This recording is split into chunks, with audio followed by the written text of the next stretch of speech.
Hey everybody, welcome to Monster Monday for April 25th, 2022. I'm your host, DM Galabond, and tonight on Monster Monday, we are going to continue looking at the monsters from Strixhaven, a curriculum of chaos, by looking at college students. Now wait a minute, you say. A few weeks ago we looked at the first year students. Wasn't that it? No, my friend. There are higher level students in each of the colleges of Strixhaven, and that is exactly what we are looking at this evening. We are looking at second year students, which are called apprentices, and we are looking at third year students, which are called pledge mages. Next week, we are going to continue looking at people that attend or work at the university by talking about the faculty. I was thinking I might be able to put all of them into one Monster Monday, but there's so many different monsters that way that I had to break it up into two separate weeks. So here we go. All right, so tonight our look at uh, the monsters from Strixhaven is focused on. Whoops, I need to change this. There we go. Tonight, our look is at the college students of Strixhaven. And as I said before, we already looked at the first year students a few weeks ago. Second year and third year students in each of the colleges are referred to as apprentices and pledge mages. And all of these scholars are represented on cards from the Strixhaven School of Mages expansion for Magic the Gathering. And these students represent various humanoid races found on the campus of the university. So the Lorehold Apprentice is a human, the Lorehold Pledgemage is a core, the Prismari Apprentice is a human, the Prismari Pledgemage is an orc, Quandrix Apprentice is a human, Quandrix Pledgemage is a merfolk, Silverquill Apprentice is a human, Silverquill Pledgemage is a vampire, Witherbloom Apprentice is a human, and Witherbloom Pledgemage is a treefolk.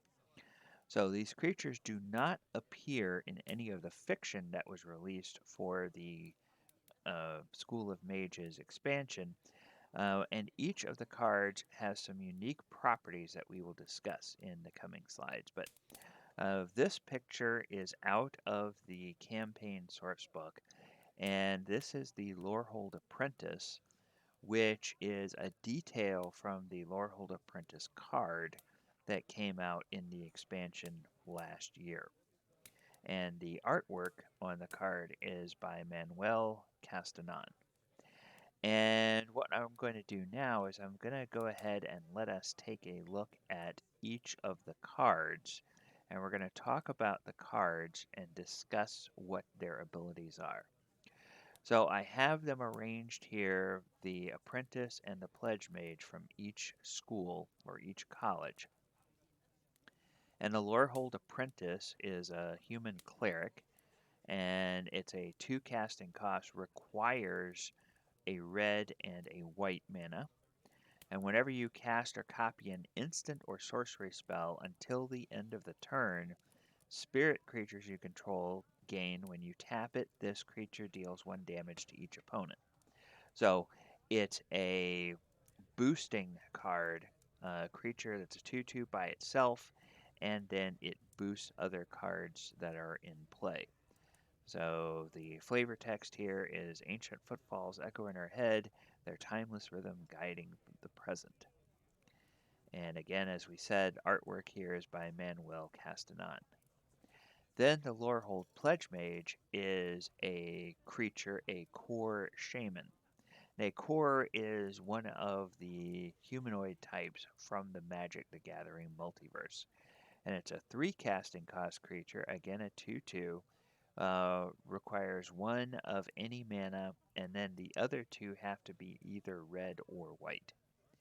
And Lorehold Pledgemage has first strike, So that means it deals its damage before damage is dealt to it. Whenever you cast or copy an instant or sorcery, Lorehold Pledgemage gains +1/+0 till the end of turn. So the weight of history can empower you or it can crush you. It's your choice, is the flavor text. And the art here is by Jake Murray. So then we go to the Prismari. So the Prismari Apprentice is a human shaman. Again, magecraft, and you notice a theme here. These students so far all have this sort of magecraft ability, which enhances different things that go on through the rest of your turn. So whenever you cast or copy an instant or sorcery spell, Prismari Apprentice can't be blocked this turn. That spell has a mana value of 5 or greater. Put a +1/+1 counter on Prismari Apprentice. So no one ever created great art by playing it safe. And the artwork here is by Igor Kiriluk.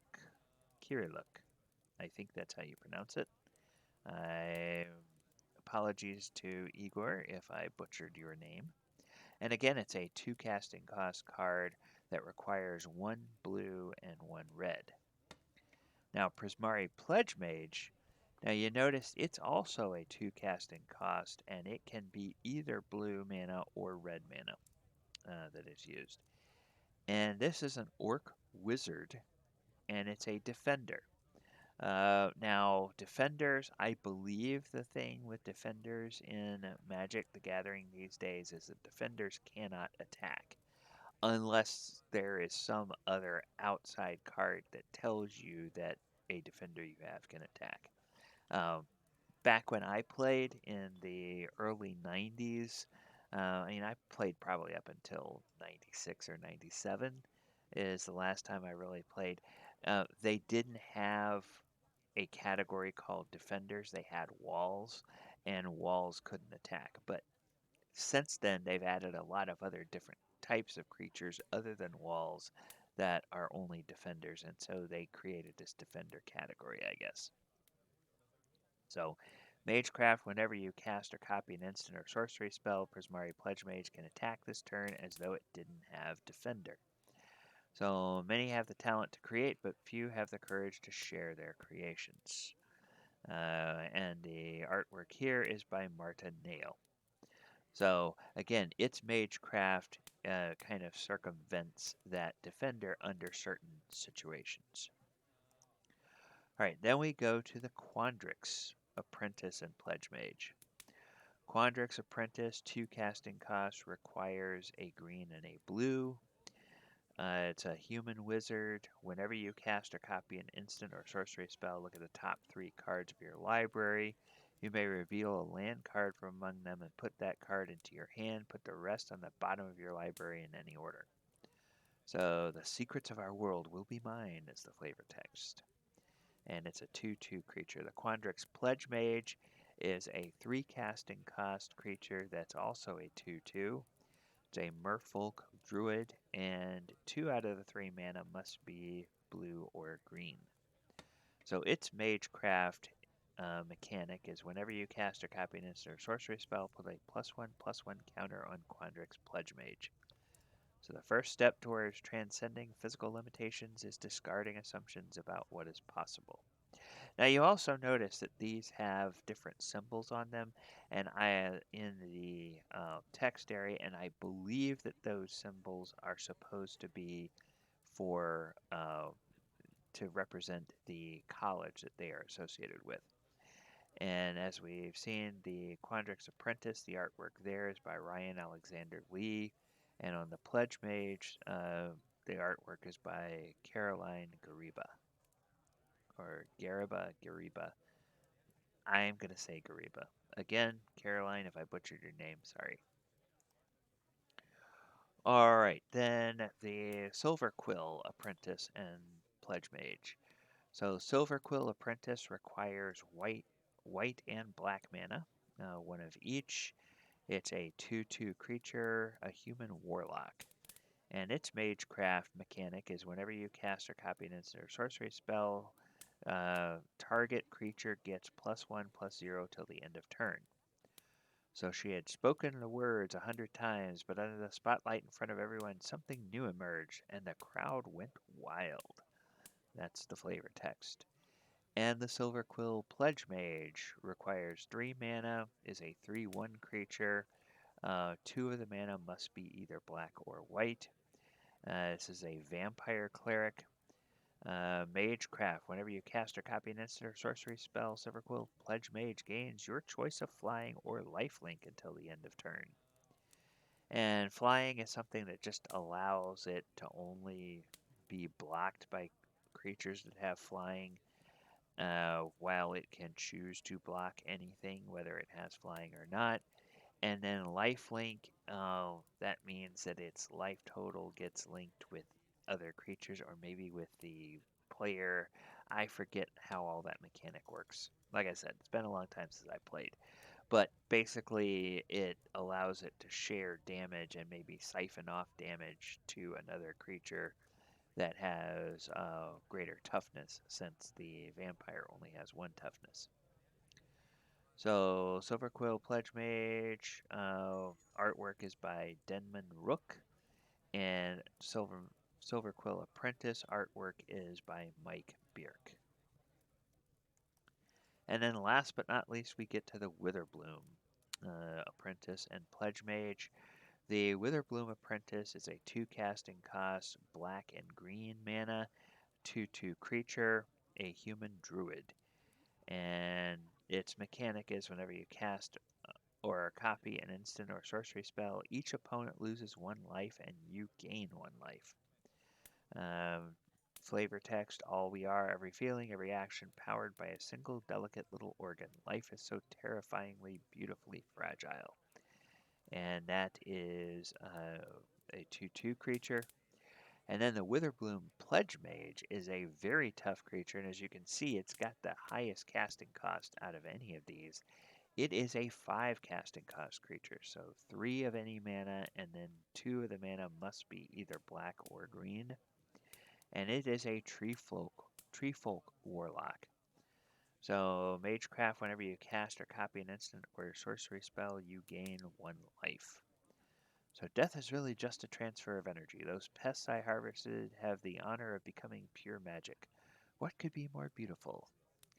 And the artwork for the Witherbloom Apprentice is by Josh Haas. Artwork for the Witherbloom Pledgemage is by Philip Berburen.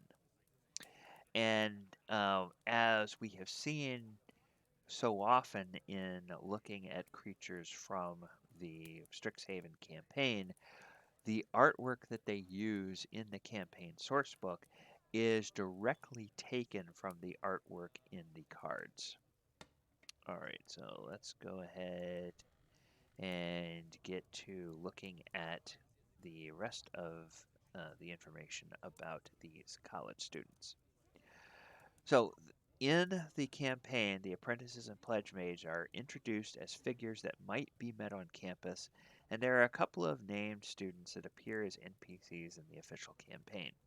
However, there are no set encounters that are designed around combat against these student NPCs.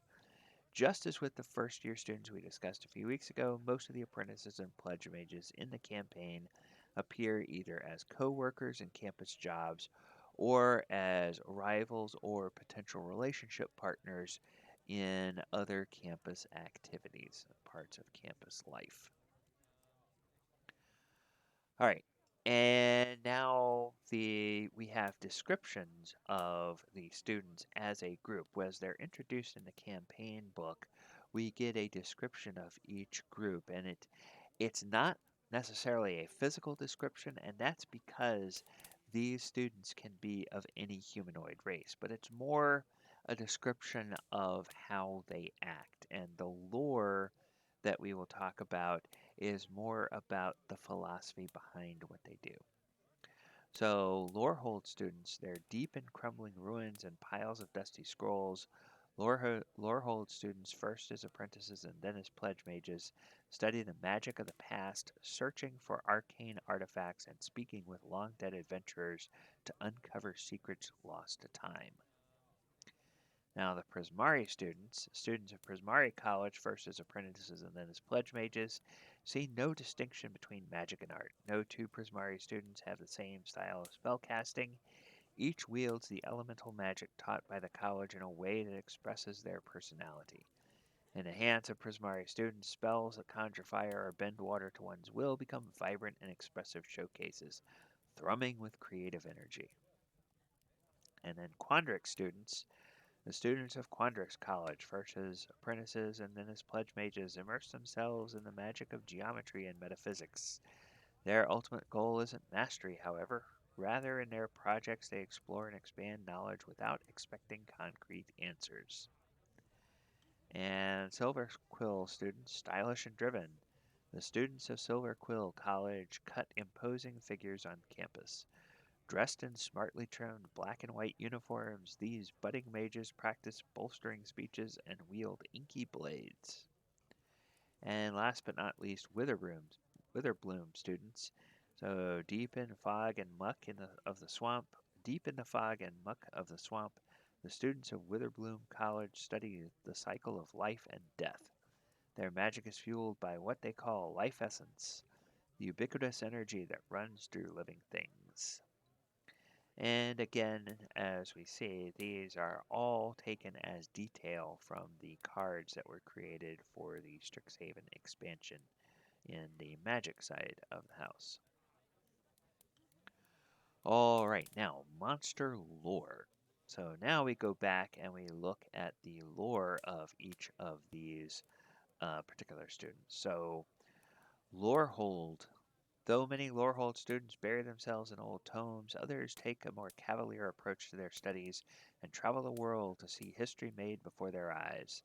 Their magic can range from spells tampering with the flow of time itself to concussive blasts that break through old ruins, to sometimes just bashing things with a glowing scroll. And Prismari, harnessing the elemental forces of their magic requires precision and grace, and some students dedicate themselves to chasing the ideal of perfect control, hoping that by doing so they can accurately express what is churning within their minds.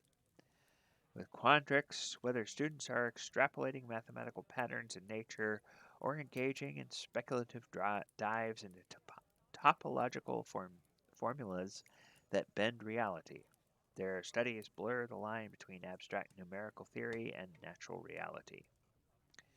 And Silverquill. Some Silverquill students prefer the benevolent side of language, using their words to uplift their friends and illuminate harsh truths about those in power. Others, though, choose to wield words more ruthlessly and master the art of insults and discouragement, and in some cases, petty trash talk. Regardless, nearly all members of Silverquill College carry themselves with a fearsome, never second place attitude because, in the art of wielding words, confidence is key. And Witherbloom. Witherbloom students learn how to concoct magical potions and talismans, in addition to their spellcasting studies. Their magic ranges from necrotic shadows and withering bursts of poison to flourishing bursts of plant life. Right, and creature type, hey, surprise, surprise, surprise, they are humanoids. And as we've seen many times before, humanoids are the main peoples of the D&D world, and there's many different humanoid races that are in D&D. Now, most of them are crossovers with races in Magic the Gathering, but some of them that are in Magic the Gathering are not in D&D, and vice versa. So a couple of those humanoid types that were on the cards are not necessarily the same kind of creatures that would be eligible to be in D&D, or or the folks on the D&D side of the house just haven't gotten around to introducing those races as playable races just yet. All right, so now we are going to switch gears and we are going to go take a look at the oh, take a look at the various different types of students. Let's go to the web page. Okay, great. I will. All right. The Lorehold Apprentice, and some of these things apply to all of them, like universally, all of the apprentices are CR2 and all of the pledge mages are CR4. So we are not going to talk about that. We are going to talk about how um, the most of these creatures do have a class tag, which is something relatively new in D&D 5e. Now, even when you had some of the older, clearly class type monsters, such as archmages and druids and all those types of things, it might have said that they were of a certain class, but now it seems like every time they introduce a monster that can have class abilities, they are giving you sort of a tag of what class they count as. And so that means that perhaps uh, perhaps if you want to customize and homebrew, you could feel free to go through the class list and you could pull out some of the features for the class and maybe use the number of hit dice as a guide as to sort of what level of features this monster would have if you're going to sort of flavor it up and customize it a little bit. So the armor class is 12 or 15 with mage armor, 33 hit points, a fairly modest stat array. Basically looks like it's built with just a little bit better than the standard array. Uh, no, immunities or resistances to any kind of damage. Uh, all of these creatures, I believe, have 3 languages. And then it has actions, and it's important to note that the apprentices and the pledge mages all are spellcasters, and they all usually have some sort of additional gimmick action, reaction, or bonus action. So for the Lorehold Apprentice, the action is Scroll Bash, +4 to hit, reach 30 feet, 1 target, and notice that's a melee spell attack out to 30 feet. And it deals 7 or 1d10 plus 2 bludgeoning and 2d8 thunder damage. And reduced to memory, recharges on a 6. Thundering golden energy erupts around a creature the apprentice can see within 90 feet. And it must make a DC 12 con save, taking 6d10 thunder damage on a failed save, or half as much on a successful one. So that's pretty hefty damage for a CR2 monster. And constructs have disadvantage on the saving throw. So then it has at will, a couple of cantrips, guidance, and light, and then 1 per day, comprehend languages, locate object, and mage armor. Then reactions learned from the past twice per day. When another creature within 60 feet of the target misses, or 60 feet of the apprentice misses a target with an attack roll, apprentice magically enables the attacker to reroll the attack roll, and it must use the new roll. So now we look at the Pledge Mage, and the Pledge Mage, a little bit better stat block, little bit better hit points and armor class. Again, no resistances or immunities for damage. But now in its actions, it gets multi-attack. So instead of making one scroll bash attack, it can make 2 scroll bash attacks. And 1d10 plus 3 bludgeoning and 2d8 thunder damage. Reduced to memory, now that recharges on a 5 or a 6. And the DC is a little bit higher, and the damage is 8d10 thunder instead of 6d10. So spell casting, now it gets a little bit more, a few more spells. So guidance and light as its cantrips, twice per day, comprehend languages, locate object, once per day, mage armor, speak with dead, and stone shape. So then as a bonus action, it can do a chronal break. So it chooses a point within 30 feet, shunting the minds of nearby creatures out of this moment in time. Each creature in a 10-foot radius centered on that point must succeed a DC 13 wisdom save or be incapacitated until the end of the Pledgemage's next turn. And then reactions learned from the past. Another creature within 60 feet misses a target with an attack roll. Pledgemage magically enables the attacker to reroll the attack, and it must use a new one. So it gets to do that twice per day instead of once per day. So then for the Prismari Apprentice, again, armor class 12, 15 with Pledgemage, 8d8 plus 8 hit points. Similar array to the first one, and notice that this one, instead of being a wizard, is a sorcerer class. So again, 3 languages, armor class 2, elemental strike, melee or ranged spell attack, reach 5 feet or range 60 feet, 3d6 fire or cold damage, and the apprentice can choose which. So then spell casting, at will, minor illusion, once per day, gust of wind, mage armor, and silent image. And then its bonus action is a surge of artistry. Recharges on a 4 to 6. Moves up to its speed, surrounding itself with elemental magic as it moves. Until the end of its turn, the apprentice can move through the space of other creatures. First time an apprentice enters a creature's space, that creature must succeed on DC 12 dex save or be knocked prone. The apprentice ends its turn in another creature's space. The apprentice takes 1d10 force damage and is pushed to the nearest unoccupied space. So that is the Prismari Apprentice, the Prismari Pledgemage.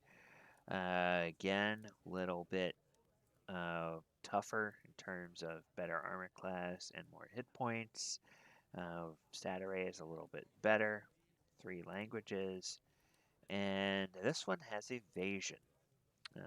So if it's subjected to an effect that allows to make a dexterity save and take only half damage, instead takes no damage if it succeeds on the saving throw and only half damage if it fails, provided it's not incapacitated. So again, it makes multi-attack, 2 of those elemental strikes, slightly better to hit. It's got a showstopper once a day, shines with elemental magic, targeting 1 creature within 60 feet. Make a DC 13 wisdom save, or take 8d6 fire or cold damage. Again, the Pledgemage's choice, and is stunned until the start of the Pledgemage's next turn. Now, just for you guys that don't use these effects a lot, I want to let you know that in my Sunday game, we have a monk that has been holding on to Stunning Strike ever since he first got it at low level, and still tries to use that in every fight.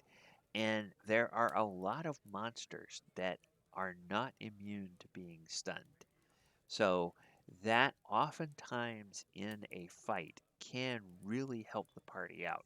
When you can stun an enemy and keep it from being able to react, it really lets your allies pile on to that enemy. So don't discount, as a DM, don't discount using abilities against the party that allow it to stun somebody, especially if that person is the one that the enemies can see is doing, a great deal of damage. And that might let the Pledge Mage's allies, if it has any in the combat, sort of gang up for a turn on that particular PC and really kind of deal it a lot of extra damage.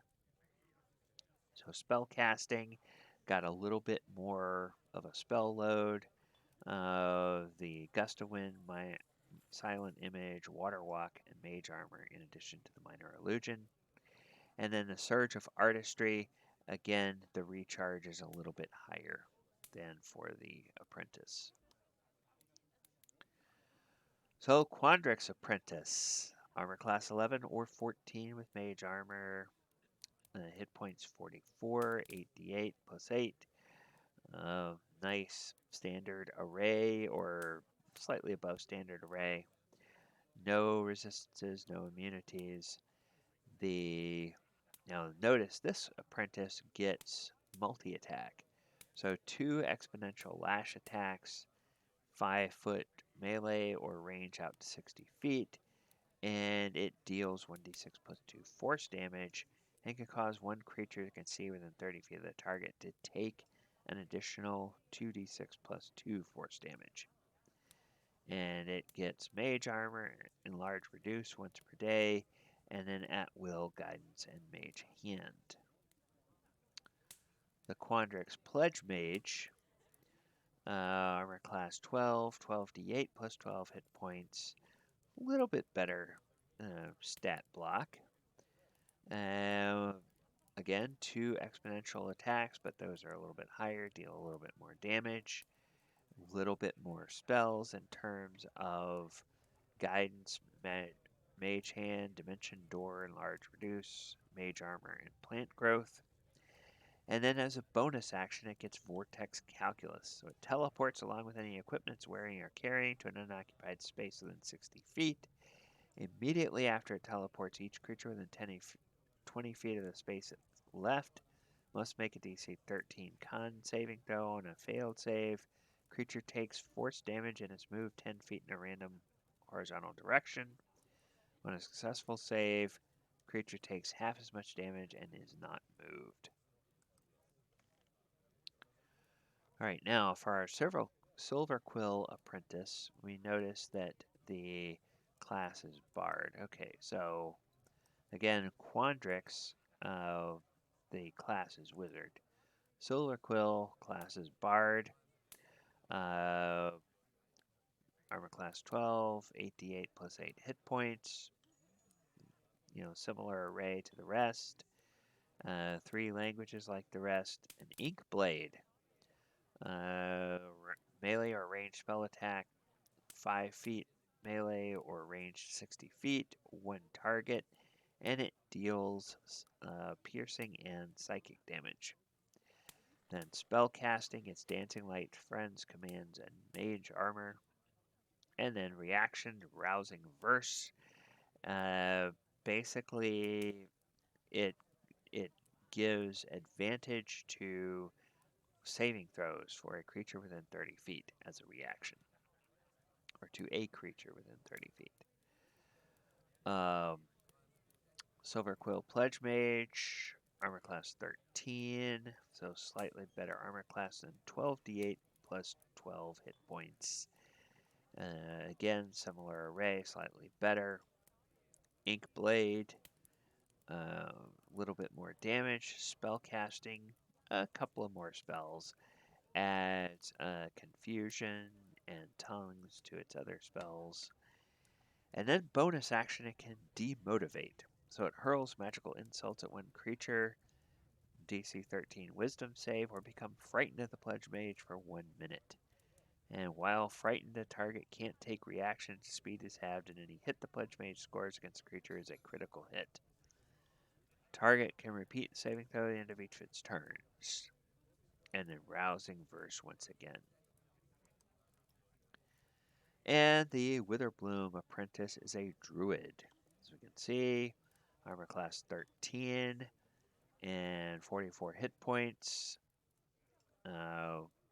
Similar stat array. 3 languages once again. Regeneration. Now notice the Witherblooms get regeneration. Gains 5 hit points at the start of its turn if it has at least 1 hit point. Verdant Talisman. At the end of a 10-minute ritual, the apprentice can touch a willing creature, including itself, and creates a small talisman imbued with magic. Upon receiving the talisman, the creature gains 10 temporary hit points and can add 1d6 to its initiative rolls while it wears a talisman, which lasts for an hour. Now, notice that in the spells that some of these things have, and this is going to be important when you are behind the DM screen, think about the spells that require preparation, because you notice a lot of these have mage armor, and then this one has this 10-minute ritual. And think about the situation. So if you are setting it up as an encounter, and if the monsters that you're using are either hunting or waiting in ambush for the party, think about what they would do to prepare for that.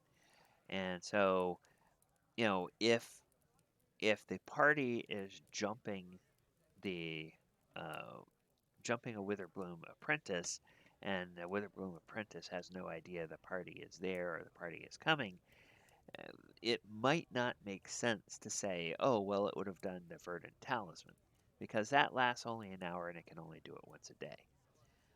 Or no, I guess actually it lasts an hour. It can redo it, but would it take 10 minutes every hour to do that? Probably not, especially not if it were in a place where it felt safe. But if it were actively out hunting the party, it very well might do that 10-minute ritual before it goes out hunting along with its friends.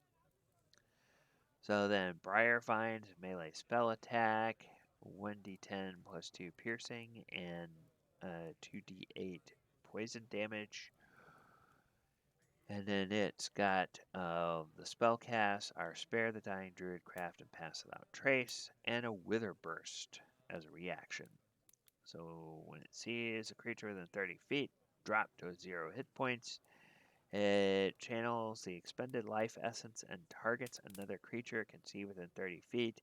Target must succeed on a DC 12 con save or become poisoned for 1 minute. And while poisoned, the target takes 1d6 poison damage at the start of each of its turns, so it begins a damage over time effect. And then target can repeat the saving throw at the beginning of each of it, or at the end of each of its turns, ending the effect on itself. Okay. And last but not least, Witherbloom Pledgemage. Again, it's a druid, slightly better hit points, slightly better stat array. And notice that now this one has both, for the first time we've seen, it's got immunity to poison and immunity to being poisoned. So, very good passive perception and regeneration. Again at 5 hit points. Verdant Talisman, same thing as the other one. Briarvine, and spell casting, so a couple of more spells. And then it gets a bonus action.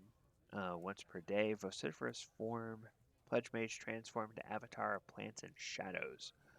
While in this form, Pledgemage adds its wisdom modifier to its AC if it isn't wearing armor or wielding a shield, and it has advantage on attack rolls against any creature missing hit points. Form lasts for 1 minute or until the Pledgemage is reduced to 0 hit points. Alright, so that is a look at all of these students. Now let's go back to our slides here and we will continue examining our students and how we're going to use them. Okay, if you want to create encounters for your party using one of these students, we are going to talk about using the apprentices. So the apprentices we've seen, all of them are CR2 monsters. For a level 1 party, a single student by itself is a hard encounter. For a level 2 or 3 party, it's an easy encounter, and you can add a second apprentice to the encounter at level 3 to make it a hard encounter. Party is level 4, it's a trivial encounter, and to make it a hard encounter, you can add a Pledgemage to the apprentice. And then when we are fighting against pledge mages in encounters, we have to remember the pledge mages are all CR4 monsters, so for a level 2 party, one by itself is a hard encounter just beyond the deadly threshold. For a level 3 party, it's a medium encounter, so you can add a first year student to make it a hard encounter. For a level 4 party, it's an easy encounter, and you can add an apprentice to make it a hard encounter. Now we'll look at the player tactics against pledge mages. If you are a player and your DM throws pledge mages against you, now we're not going to do this for apprentices. I knew this was going to be a bit of a longer show, so I just wanted to kind of streamline some of this. So if you're fighting against a pledge mage, be sure to get resistance. So each college pledge mage adds one or more types of energy damage to their attacks. And by energy, we're talking about everything from psychic, force, poison, fire, cold, all kinds of stuff that as we've seen.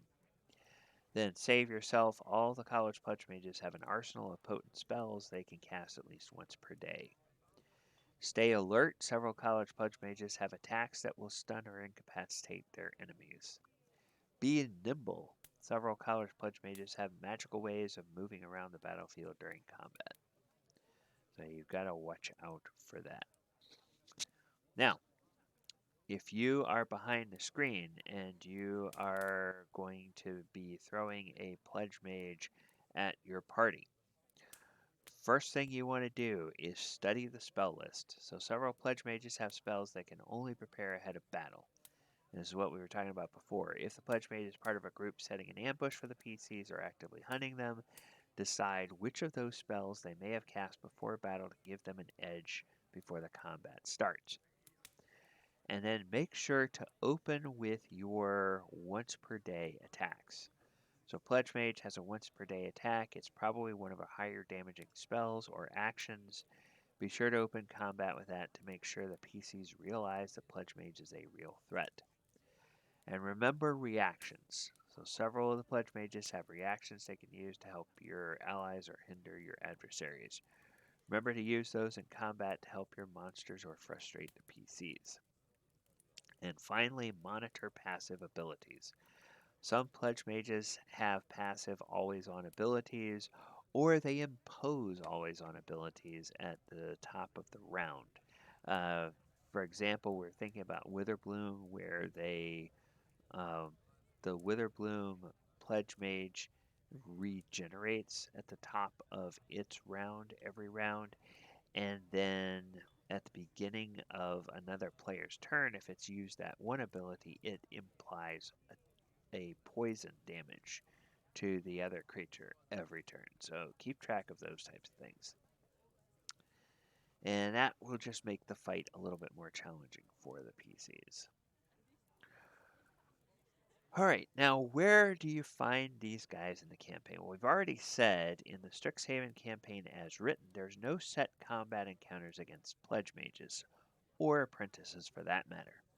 There are options in the campaign for magical duels of honor, but there are no specific NPC set aside for these duels. It really depends on how the various rival relationships play out during your campaign, if and when one of the PCs might have a magical duel with another student, and what level of opponent would be appropriate at that time. So in your homebrew campaign set in Strixhaven, an individual apprentice or pledge mage make a challenge for a tier 1 party, but some kind of rumble against a larger group of these creatures could challenge a party almost all the way through all the way through tier 2, depending on how many enemies you include in that encounter. All right, and now we're going to look at reskinning these students.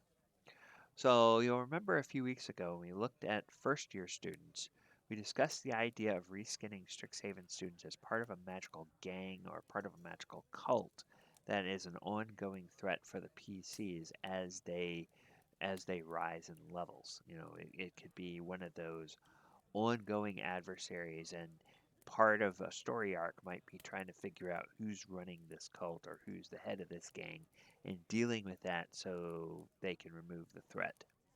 against the kingdom or the city or whatever area you're adventuring in.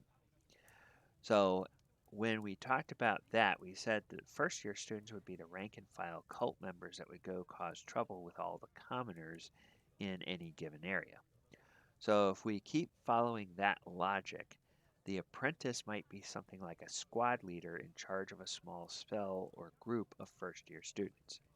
If you think of squads from the classic Roman military unit, I think that a squadron in the Roman military was either 8 or 10 soldiers, and there was always somebody assigned as the squad leader. And so they were kind of like the person that everybody else in the squad followed. You would probably want to organize your cult or your gang or whatever with those same types of things. So there would be a guy or a gal that's a little bit higher level than the rest of the rank and file, and that might be your apprentice. And then the apprentice might report in turn to a lieutenant, who might be somebody with a stat block like a pledge mage. And that pledge mage could then call upon several squads of cultists or gang members in a city or in a district. And then next week, when we look at the Strixhaven faculty, we'll see how reskinning professors and deans could continue to build the layers of your magical cult or your criminal organization in your homebrew campaign, and go all the way up to the higher and higher echelons of leadership. And then we'll even think a little bit about what kind of kingpin or ultimate leader this cult or this criminal organization might have. Okay, well, obviously, since this is pre recorded, there are not going to be any questions.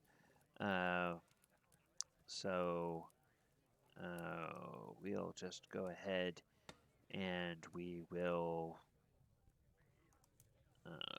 go right on to the closing information. I have been DM Galabond. This has been Monster Monday. Thank you so much for joining us.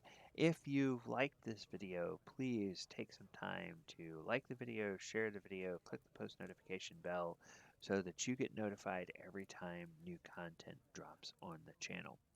Now, normally I do several live streams each week, but none of the live streams are happening until May because I am currently on vacation. That's why I'm pre-recording this. I am traveling for a family wedding. So, too much stuff going on to run my games and do my regular streaming schedule. So, the archives of the shows are all on YouTube, and we do have a Patreon if you want to help us out. And then there's the Twitch channel if you want to go and look and see any of the VODs before they drop off. But all the stuff is available over on YouTube. And next week, when we come back, we are going to take a look at the Strixhaven faculty. And that includes the professors from the various colleges, as well as the deans of the colleges. All right. Well, thank you so much for joining me this evening, everybody. Hope you have a wonderful week. Take care. And as always, remember to watch out for the monsters under the bed. Good night.